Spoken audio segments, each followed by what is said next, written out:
action.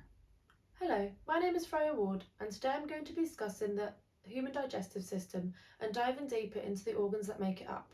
I will also explain how molecules are absorbed and the histology of certain organs. Lastly, I will talk about the requirements of a balanced diet and explain the effects of dietary imbalance, such as deficiencies and their symptoms. Here is the alimentary canal, which is also known as the digestive system or the GI tract. It is on average an 8 to 10 metre continuous tube that travels within your body from mouth to anus. The organs included in this tract are split into two groups. First, you have alimentary canal organs, which have a primary function of absorbing nutrients from from food during the digestion process. These organs include the mouth, the throat, the esophagus, the stomach, the intestines both small and large, the rectum, and finally the anus. Then you have accessory organs. Food does not pass through these organs, but they are responsible for secreting chemicals needed for chemical digestion. These organs include the salivary glands, the liver, the gallbladder, and the pancreas. Firstly, we have the mouth. The process of digestion begins at the mouth. This includes the tongue and the teeth, which mechanically break down the food into smaller pieces. The mouth also consists of salivary glands that secrete saliva to chemically break down the food more. Saliva consists of water, minerals, salt, and amylase, which is an enzyme that breaks down starch into sugars. The human body has three saliva glands. These are the parotid glands in the back of the jaw, the submandibular glands beneath the lower jaw, and the sublingual glands under the tongue. When the food is broken down and swallowed, it forms a small mass called a bolus. Next, we have the pharynx. The pharynx is the muscular tunnel connecting the mouth to the esophagus and larynx. It is responsible for delivering food to your esophagus and helps make sure particles of food and liquid don't enter your trachea into your lungs. Next, we have the esophagus. This is a muscular hollow tube that pushes food into your stomach. At the top of the esophagus, there is a ring-shaped muscle called the upper esophageal sphincter. This senses food coming and relaxes so food can enter. Waves of muscular contractions then push the food downwards. This is a process called peristalsis and is the reason you can swallow food upside down against gravity. At the bottom is another ring-shaped muscle called the lower esophageal sphincter. This also senses when food's coming and relaxes to allow food to enter the stomach. By remaining shut when there's no food, this prevents stomach acid entering your esophagus. Next, we have the stomach, and this plays a crucial role in the digestive system. It breaks down food chemically and mechanically. The stomach lining has muscles that contract and relax, allowing the food to be churned with the digestive juices. The stomach can perform these roles due to its different layers, which are best observed by looking at the histology of the stomach. The stomach uses gastric acid to break down food. This contains a mix of hydrochloric acid to disinfect harmful organisms, as well as secreting enzymes to chemically digest fat and protein. For example, pepsin enzymes break down proteins into peptides. The stomach histology consists of 4 layers. First, you have the mucosa. The mucosa contracts, then the gastric glands within secrete the gastric fluid used for digestion. Next, you have the submucosa. This is a thick, durable tissue that connects the mucosa to the muscle underneath. Thirdly, you have the muscularis externa. This itself is made up of 3 layers that all contract to assist the process of churning to digest your food. Lastly, you have the serosa. This lines the outside of the stomach and is used to reduce friction and protect the stomach as it moves within the body. Next, we have the liver and the gallbladder, which are both accessory organs. The liver is the second largest organ in the human body and is situated on the right side under the ribs. It has many vital roles, but its main job within the digestive system is to make and secrete bile to help chemically digest fats, as well as processing any nutrients absorbed from the small intestine, which we will cover more of in a minute. Bile also helps neutralise the acidic chyme produced in the stomach for when it travels through the small intestine. It does this by lowering its pH. The gallbladder is a small pear-shaped accessory organ that stores the bile produced by the liver and then releases it when necessary. Next, we have the pancreas.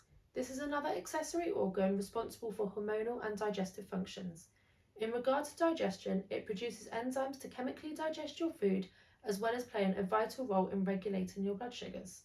It does this by producing insulin and glucagon. Next, we have the small intestine. The small intestine is roughly 7 meters in length and is where the body absorbs all the nutrients.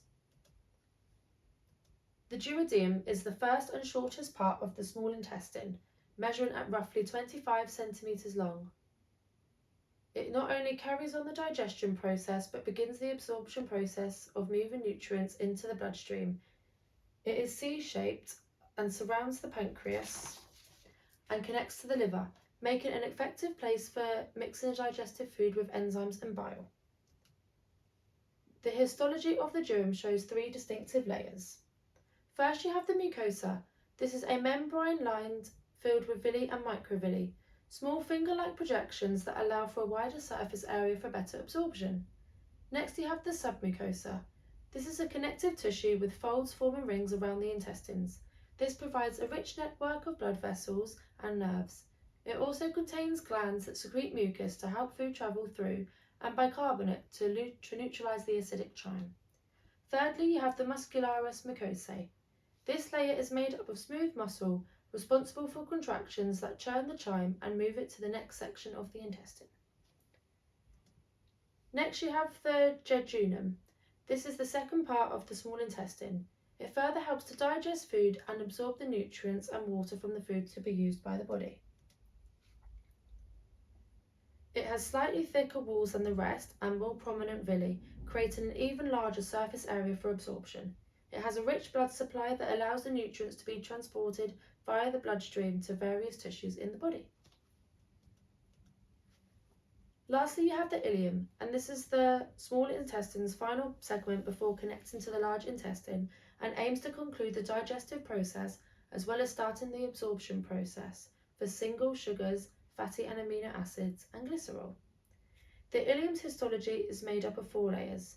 First, you have the mucosa, the mucous membrane lined with villi and microvilli. Then you have the submucosa, connective tissue with folds forming the pilicae circularis around the intestines. Thirdly, you have the muscularis. This layer contains inner circular smooth muscle and outer muscle fibres. And lastly, you have the serosa. This lines the outside of the ileum to reduce friction when the muscle moves. Next, we have the large intestine, also known as a colon, and it is roughly 1.5 meters in length. It is a lot thicker than the small intestine, and it can be split up into different parts. The cecum is the entry point.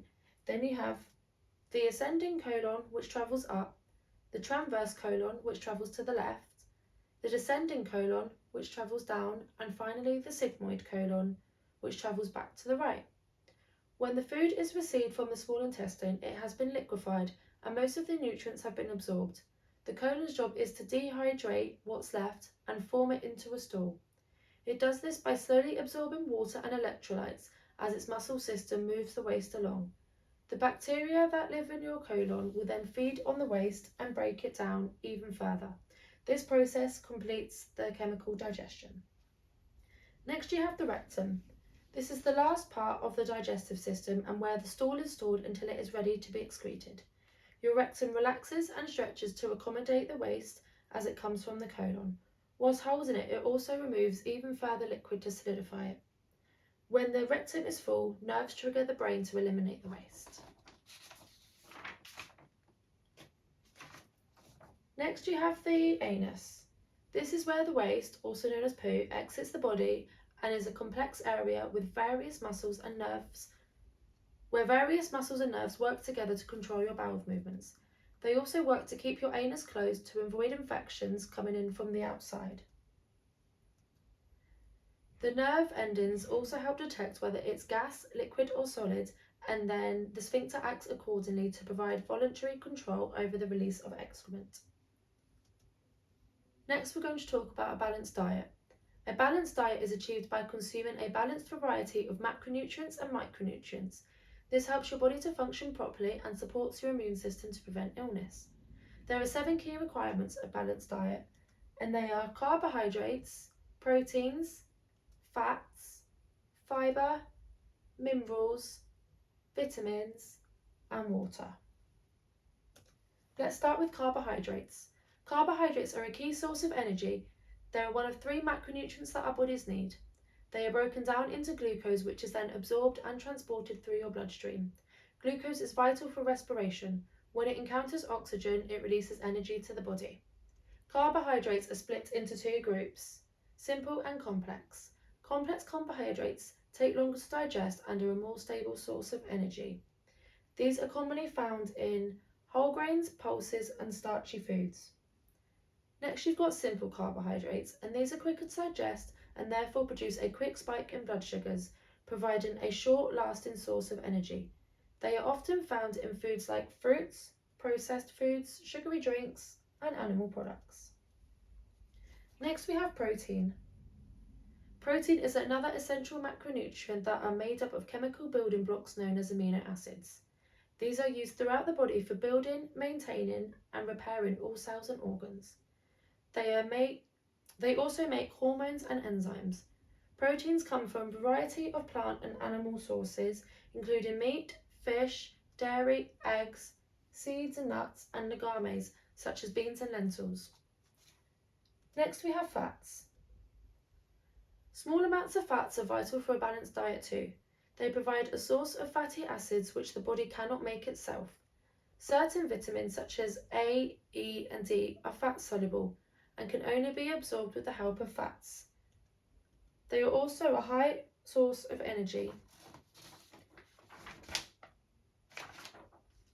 Fats found in food are broken down into two categories, saturated and unsaturated.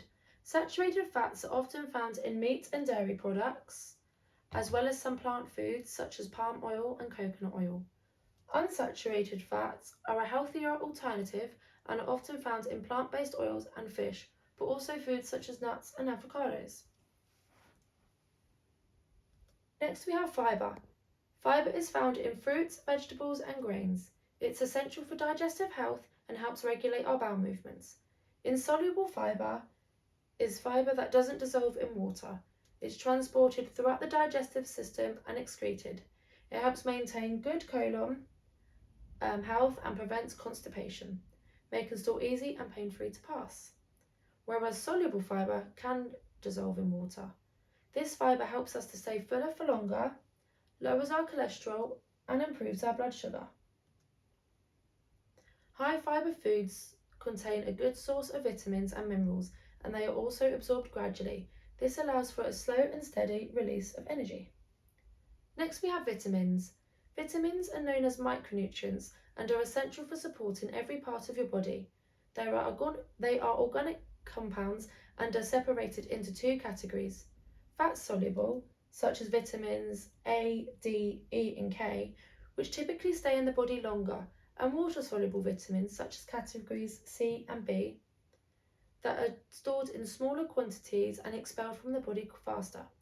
The body cannot make certain vitamins such as K and D, so these must be ingested. Most people should get all the vitamins they need from a balanced and varied diet, although some people may require extra supplements. Next, we have minerals. Minerals are inorganic compounds that are found in nature. We need them to maintain fluid levels in our body, convert food to energy, and support our bone growth. Minerals are divided into two groups. We have macrominerals, which are required in larger quantities, such as calcium, chloride, magnesium, phosphorus, potassium, sodium, and sulfur. And then we have microminerals. These are required by the body in smaller quantities and include types such as chromium, copper, iodine, iron, manganese, and zinc. Just like vitamins, most can be achieved from a balanced diet. Then we have water. Water is a vital requirement for the body and makes up about 60% of our composition. Your body cannot store water unlike other macros or micros, so it must be ingested as part of our everyday diet. Our body uses water for a variety of functions, such as supporting the growth and health of our cells, maintaining moisture balance in the skin, maintaining a good blood pressure, aiding with our digestion, providing oxygen and nutrients to cells, and protecting our joints. Next, I'm going to talk about the effects of dietary imbalance, deficiency diseases, and their associated symptoms. An imbalanced diet and nutrient deficiencies can have extreme effects on the body, which can cause long-term symptoms, chronic symptoms, or even mortality. Starting with water. Your body can only survive for a few days without water, and a lack of water can lead to dehydration. The body uses water for actions such as breathing, sweating, and urination. So the need to replenish the body with water throughout the day is vital. Symptoms of dehydration can include dry and cracked lips, constipation, dark and odorous urine, severe thirst, headaches, and dizziness. Next, we have starvation. This is caused through a lack of food consumption, and the danger can be severe. Symptoms can include anemia, dizziness and fatigue, bloating, increased heart rate, shallow breathing, weakness, or even death. Next, we have obesity and high cholesterol. Obesity describes those who have a high excess of body fat, which impacts their health. This is often calculated by a person's BMI, which correlates mass and height to determine whether someone is a healthy body weight. Next, we have high cholesterol. High cholesterol levels can lead to an accumulation of fat in the blood vessels, making it more difficult for blood to circulate and increasing the risk of heart disease. Here are some common nutrient deficiencies and their associated symptoms. First, we have iron. This affects up to 25% of the population and is one of the most common deficiencies in the world. The primary consequence of low iron is anemia. This can cause tiredness, weakness, impaired brain function, and a weakened immune system. Next, there's calcium. A calcium deficiency can result in a weak and fragile bones. Vitamin D. A lack of vitamin D can also impair the immune system's functions.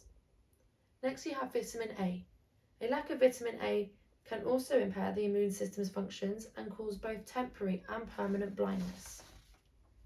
Then you have vitamin B12. A lack of this is also known as folate deficiency anemia and can cause headaches, heart palpitations, shortness of breath, memory loss, and a tingling sensation in your joints. Then we have vitamin C. A lack of vitamin C can cause a condition known as scurvy. This can cause painful and bleeding gums, as well as also affecting the immune system's functions. Then we have iodine. This mineral is used for thyroid health, and a deficiency can cause an enlarged thyroid gland, shortness of breath, weight gain, and an increased heart rate. Then we've got magnesium. A magnesium deficiency can lead to migraines, muscle cramps, and an abnormal heart rhythm. Then we have protein. A lack of protein can cause fatigue, as well as brittle hair and nails. However, there are current dietary recommendations which we can follow. To keep in good health and reduce the risk of lifestyle-related diseases or deficiencies, it is recommended to maintain a healthy diet. This involves consuming a variety of carbohydrates, proteins, fibre, and dairy. We should focus on lean proteins, whole grains, and a variety of fruit and vegetables, as well as a small amount of healthy fats. It is also recommended to drink around 2 litres of water a day. We should try to limit our intake of processed foods, salt, sugar, saturated fats, and alcohol. We should also be more aware of healthier alternatives or options, such as low-fat cheeses or skimmed milk as opposed to full-fat products. Lastly, we should stay mindful of our portion sizes. So to summarise, this presentation has focused on human nutrition and digestion, the anatomy of your alimentary canal and its functions along the way. It's covered the histology of the digestive system and discussed the components of a balanced diet and health-related deficiencies that could arise if not adhered to. It is also spoken about current dietary recommendations. Thank you for listening.